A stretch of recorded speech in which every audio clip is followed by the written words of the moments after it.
Imana arakijijwe, ndanezerewe kubw'agakiza ka Yesu. Ndagomba ko dusangira ijambo ry'Imana dusanga mu butumwa bwiza bwa Matayo, igice caho ca 20, uhereye ku murongo wa 29 kageza ku murongo wa 34. Umutwe w'amajambo waho uvuga ngo Yesu ahumura impumyi zibiri, ariko ndagomba ko twoho dusangira rino jambo twifashishije umutwe canke dukoresheje umutwe w'ijambo rivuga ngo Yesu ni inyishu ku bibazo vyose. Haleluya. Reka dusome, haravuga ngo bakiva i Yeriko, ishengero rinini riramukurikira. Impumyi zibiri zari zicaye iruhande y'inzira, zumvise yuko Yesu ahaciye, ziratakamba ziti, Mwami, mwana wa Dawidi, tugirire imbabazi. Ishengero rirazizibiranya ngo zihore. Zirushiriza gutakamba ziti, Mwami, mwana wa Dawidi, tugirire imbabazi. Yesu arahagarara, arazihamagara, arazibaza ati, mugomba ko ndabakorera iki? Ziti, tugomba ko amaso yacu ahumuka Mwami. Yesu azigirira akagongwe, akora ku maso yazo, zica zirahumuka, baca baramukurikira. Imana ihabwe icubahiro. Ndagomba ko dusangira rino jambo, ariko twakiriye umutwe w'amajambo uvuga ngo Yesu ni inyishu ku bibazo vyacu vyose. Yesu ni inyishu ku bibazo vyawe bikomeye. Yesu ni inyishu, Yesu arishura. Yesu ni inyishu. Haleluya. Hano ijambo ry'Imana dusomye ritwereka ko Yesu yahumuye impumyi zibiri. Biratwereka ko izo mpumyi zibiri zari zicaye ku nzira. Ugiye guserangura mu bitabo birerekana ko abantu nk'abo baba bafise ubumuga, badashobora kugira ico bakoze canke badashobora kugira ico bimariye, barabajana bakabashira ku nzira y'abahita, abagenda n'abagaruka, kugira ngo basabe abahita babafashe, batege amashi abahita. Ikindi naco, hano yari inzira icamwo abantu benshi bagira urugendo benshi cane baja mu bisagara. Hano rero ngo zino mpumyi zari zicaye ku nzira, zari zifise ico kibazo kidasanzwe co guhuma. Urashobora kwishira mu kibanza cabo, ukiyumvira iyo izuba ryatse, ukiyumvira iyo imvura iguye, ukiyumvira hamwe abandi babona n'igikoko imbwa canke ikindi gikoko giteye ubwoba bagahunga, hamwe abandi babona ikindi kintu canke n'inzoka n'iki n'ikindi kintu cotuma umuntu yideplace. Bari bafise ibibazo bikomeye cane, ibibazo bizanywe n'ubwo buhumyi bwabo byari bidasanzwe. Ariko Imana ishimwe ku bwa Yesu, ahageze ibihe birahinduka. Aho Yesu aciye ntahasiga gutyo. Izo mpumyi rero zari zicaye ku nzira, ngo maze Yesu ngo ariko ararengana, ngo avuye i Yeriko, ishengero ryinshi rimukurikira, igihugu ry'abantu benshi, ngo abo bantu barumva ko Yesu ariko ararengana. Imana ishimwe. Nagira ndakubwire ngo niwagira n'ikibazo kanaka gikomeye ku buzima bwawe, ntuzobibagire ko hari ibyo ufise.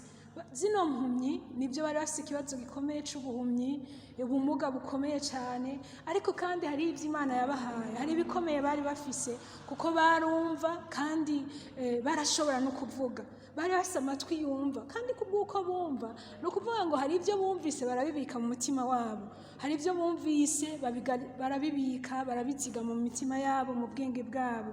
Hama barashobora no kuvuga, kandi uko biri kose ibyo byari ibindi bintu bikomeye, naho bari bafise ikibazo gikomeye umuntu atokwirengagiza.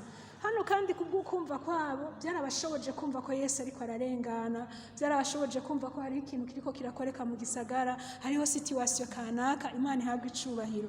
Nuko rero ngo Yesu ariko ararengana, n'ishengero ryinshi riva mu gisagara kimwe rija mu rindi, ngo bararengana baca iruhande y'izo mpumyi.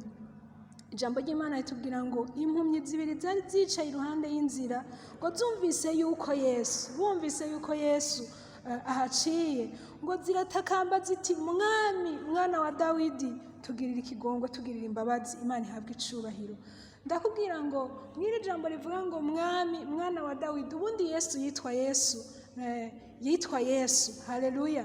kandi muri ico gisagara hariho n'abandi bantu bari bafise amazina nka Yesu n'ayandi nkayo, na kino gihe ayo mazina hariho abayitwa. Imana idufashe cyane kandi ni vyiza. ariko mu kumwita mwami, mwana wa Dawidi, abo bantu kubw'ukumva kwabo biravuga ngo hari ikintu bari baratahuye, bari baramenye ko uwari yarasezeranywe. bariko baravuga ngo mwami, baba bariko bavuga ati Mesiya twasezeraniwe, twamaze kumva ko washitse, gira ico ukoze, kora ca gikorwa cari caravugishijwe yuko ku ngoma ya Mesiya ibihe bizohinduka, yuko ku ngoma ya Mesiya ibintu bizogenda gutya. ndakubwira muri Yesaya igice cyaho ca 35 niho hatwereka ngo imigisha izoba ku gihe ca Mesiya byari byarasezeranywe.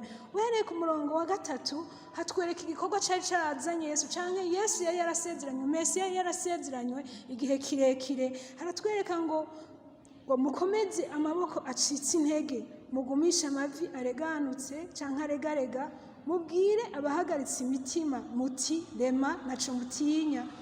raba Imana yanyu izozanana no guhora, niyo ngero y'Imana izoza ibakize. Imana ishimwe.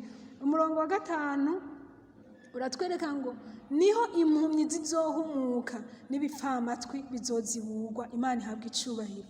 aba bantu rero bahamagara ngo mwami, mwana wa Dawidi, baba bariko baravuga ati Mesiya wasezeranywe twarakumvise, warashitse, tugirire imbabazi, tugirire neza. bivuga ngo aba bantu bari bafise umutaha ukomeye cyane, nubwo bari bafise ubuhumyi, ariko bari bafise kuba barumvise Mesiya yasezeranywe, kandi bari baratahuye ko uwo Mesiya yasezeranywe yashitse. niko guhamagara cyane, ariko bahura n'intambamyi nk'uko natwe mu buzima bwacu bwa misi yose, mu buzima bwa gikristo dufise, mu buzima turondera ubuzima bwo kubaho, mu mibereho, muri runo rugendo duhura n'ibibazo byinshi. aba bantu mu kibazo cabo bariko batakamba barondera gutabagwa, bahura n'inzitizi zidasanzwe. nk'uko nawe kumbure iyo uvyuye iciyumviro, uravyuye vision kanaka, uragomba kwiteza imbere, ugomba gukora umugambi, ugomba gukora ikintu kanaka wumva kikubereye ciza, umva co kiza ubugingo bwawe, intambamyi zitabura. kumbura abagenzi barahaguruka ati tu aha naho uzoshika. kumbure mu mashuri yawe bakabwira ati mu muryango iwanyu ntibiga, ntibashika kure. bakabwira ati iwanyu barapfa barahona, ntibikunda, iwanyu ntawe utera imbere, bimeze gutya, nawe ntaco woshobora, ntaco woshikako, uracari muto, imyaka ni mike. ibintu nk'ivyo byinshi bicana ntege ni byinshi. kumbura bakakubwira ati ibishaka ureke si ibyawe, nubireke. ariko aba nabo bahuye n'inzitizi zikomeye cyane. nshuti mwene data, nagomba ndakubwire ngo Yesu ni nyishu ku bibazo vyacu byose. Imana ihabwa icubahiro. ngo bakiriko baratakamba baravuga ati mwami, mwana wa Dawidi, tugirire imbabazi. ngo ishengero rirazibiranya. Imana idufashe cyane. bagize ko bafise ubuhumyi, baricaye bari ngaho, ntibabona imbere, ntibabona inyuma, ntibabona ikintu na kimwe, ariko bahura n'izindi nzitizi mu gihe cyo gutakamba kwabo. bariko barahamagara Yesu, umwami yasezeranywe, kandi Mesiya yasezeranywe, ariko arakora, ariko ararengana, ageze aho bageze nabo, ageze aho bari nawe. bavuga ati harageze ko dutabagwa, tugiriwe amahirwe, Yesu aradukiza, turamwumvise arengana. ariko bahura n'inzitizi, intambamyi zikomeye. ngo ishengero ryose ryariko rikurikira Yesu, birababwira ngo ceceka, ngo numa, ndiko ndiyumvira mu buzima bwanjye, ndiko ndiyumvira mu mutwe, mu bwenge bwanje. kumbura barakubita ku bitugu ati ceceka, kuko iryo shengero ryinshi ryari rifise ikibazo. byagaragara bafise amaguru, bafise ubwenge, babona, bakomeye, bagenda bakurikira Yesu, ariko bari bafise ikibazo c'ubuhumyi bwo mu buryo bw'impwemu. bari bafise ikibazo c'ubuhumyi kuko bobo babona Yesu nk'umwami aje kuganza isi, aje kubakura ko kumbura intwaro y'agahotoro yari bacinyije, aje kubakura mu bukene, aje kubakura mu bindi kumbure bari bibaza, ariko ntibamenya Yesu umwami, Yesu mukiza, Yesu mutabazi. Mesiya yari yarahishuwe, Mesiya yari yaravuzwe ko azoza, kandi azoza gutabara abagowe, azoza gukiza abamugaye, azoza gukura ikibi mu bantu. Imana ihabwa icubahiro. ntibabimenye. Imana idufashe cyane. baravuga ati ceceka, kumbure harimwo abagabo bakomakomeye, harimwo abafise ibijwi binini binini, harimwo abafise inguvu, kumbure barakubise izo mpumyi, kumbure barazicinyeje bavuga ngo ceceka, kuko hano ijambo ry'Imana ritubwira ngo barabazibiranije. Ntibabazibije gusa, barabazibiranije, ntibabacecekesheje gusa, barabazibiranije. Kumbure barababwiye ati ceceka nimuzuri kararengana, ni umunyacubahiro, nakeneye akajagari. Kumbure barababwiye ati nimukura akavuyo ngaho, nimukura akajagari ngaho, ntimuzi ibyo tugezemwo mwebwe murahumye, nimunume. Ariko Imana ishimwe kubw'aba bantu bitwa impumyi, bari bahumye kubw'amaso, ariko imitima yabo hari ico yari yarahishuriwe. Bari bazi yuko hariho Mesiya yasezeranywe, bari bazi ko hariho umwami azoza kuganza isi. Imana ishimwe ko babimenye, barakomeza rero. Ntibamuhamagaye ngo Yesu mu buryo busanzwe, ariko baravuga ngo mwami, mwana wa Dawidi, tugirire imbabazi. Hano rero ngo ishengero ngo rirazizibiranya ngo zihore, ngo zirushiriza gutakamba. Imana ishimwe. Iyo umuntu afise vision, iyo umuntu afise iyo ariko araja, ni vyiza yuko ukura amaso kubiguca intege, ni vyiza yuko ukura amatwi yawe kubiguca intege, kubiguhagarikira urugendo, ibikubwira ko atavyo woshikako, ibikubwira yuko utazobishobora, ibikubwira yuko uri muto, ibikubwira ko ufise umutahe muto, ibikubwira ko ufise intege nke, ibikubwira ko atacogenda, yuko kumbura uri mubi, uva ahantu habi, ntibikunda wewe. Ivyo ukwiye kubikura kw'amaso ukabandanya. Ndabwira umukristo yamenye Imana, ndabwira uwizeye Yesu Kristo nk'umwami n'umukiza mu bugingo bwiwe. Yesu n'umukiza, Yesu n'umutabazi, Yesu ni inyishu ku bibazo byose. Aba bantu bahishurirwa neza ko Yesu ari umwami, yaje gukura ubumuga mu isi. Hano ijambo ry'Imana ryatweretse ku ngoma ya Mesiya ko n'ibimuga bizomuguruka, impumyi zizohumuka. Bamenya ko igihe cyabo gishitse, bamenya ati ubuhumyi bwacu bugira bugende. Ntibitaho abariko barabacinyiza, ntibitaho ibijwi binini binini, amajwi y'amanyama, amajwi arimwo inzigo, amajwi arimwo urwanko, amajwi arimwo ubwibone.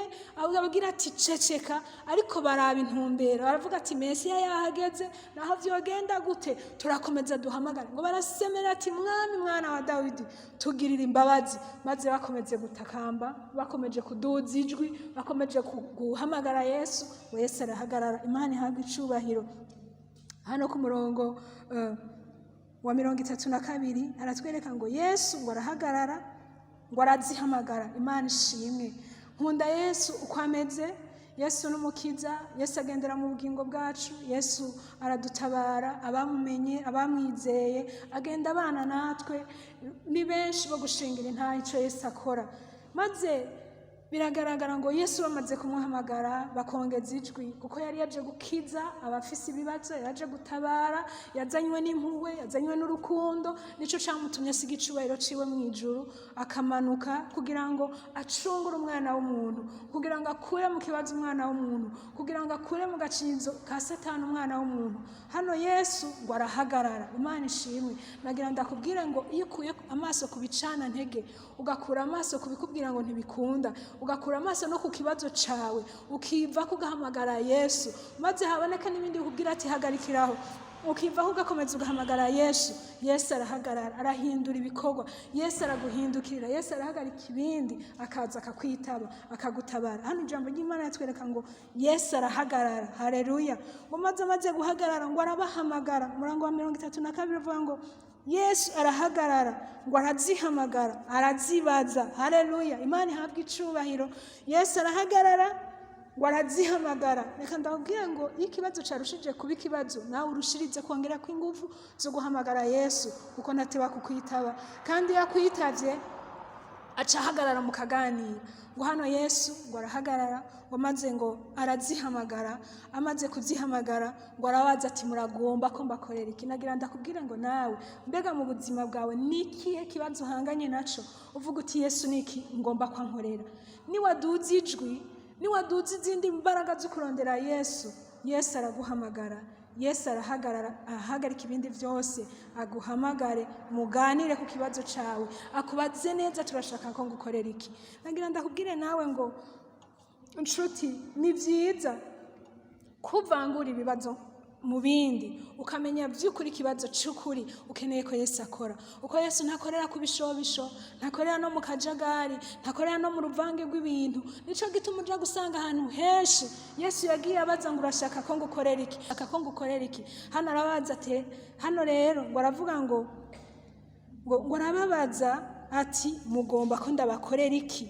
Nazo zampumyi ziti tugomba ko amaso yacu ahumuka mwami, tugomba ko amaso yacu ahumuka mwami. Ntabwo bamubwiye ati tugomba utugaburire, urabona twirirwa ngaha turashonje. Ntabwo bamubwiye ati tugomba twubakire inzu, urabona twirirwa ku zuba canke imvura ikatunyagira. Ntabwo bamubwiye ati tugomba iki, ariko barakubiseko ku ntego, barakubiseko ku kibazo, baravuga ati tugomba ko amaso yacu ahumuka mwami.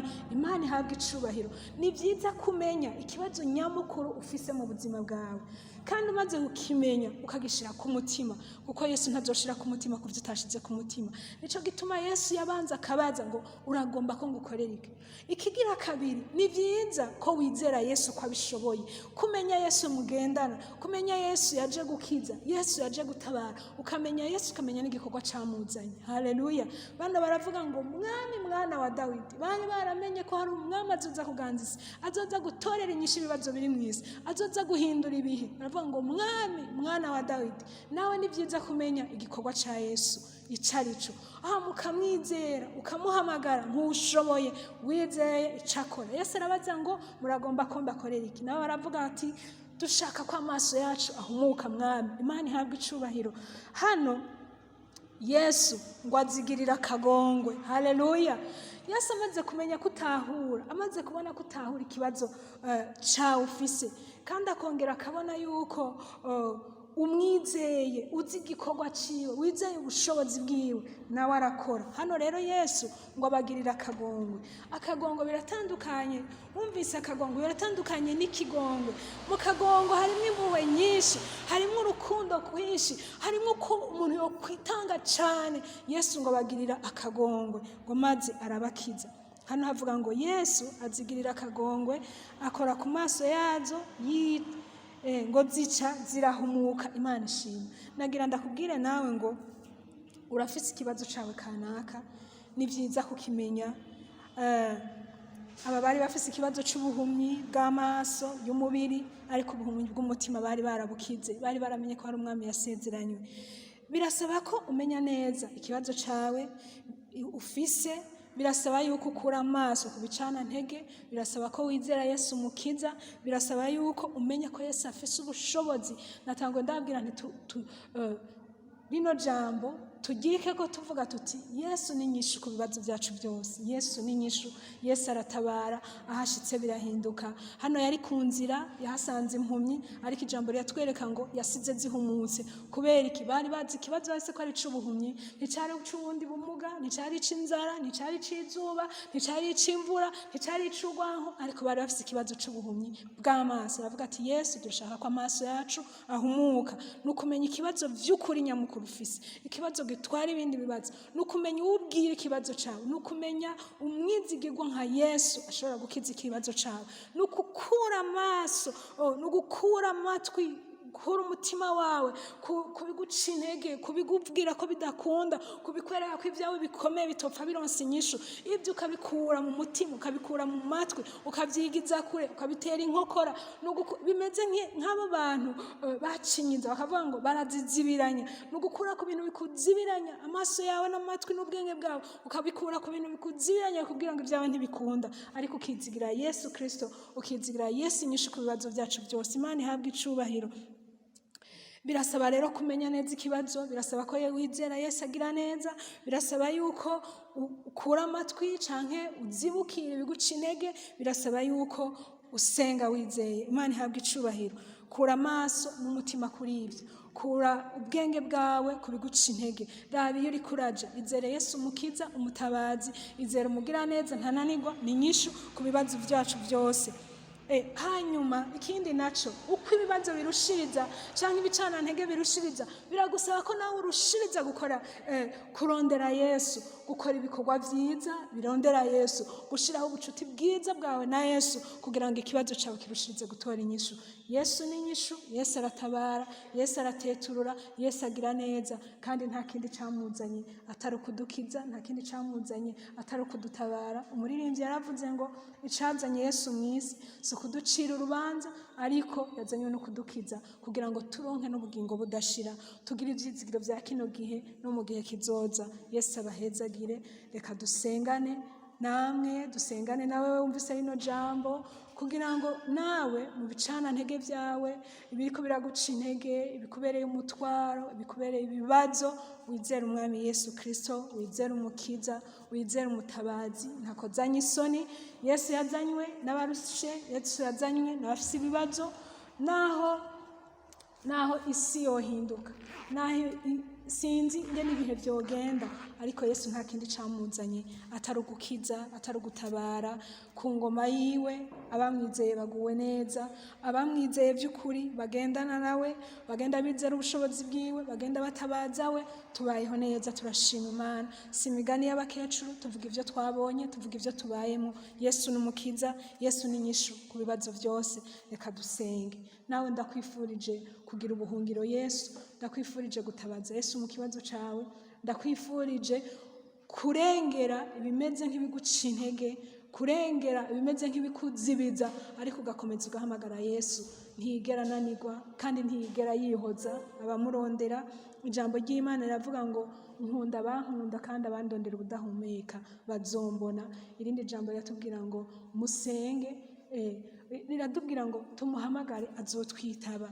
Ntabwo Yesu yigera atera umugongo abaje kuri we, kuko yazanywe no gukiza, yazanywe n'imitima irushe, yazanywe n'abazazaniwe, yazanywe n'abatagira gitabara. Yesu n'umutabazi, Yesu n'inyishu kuri bose no kuri byose. Yesu abahezagire. Reka dusenge Imana.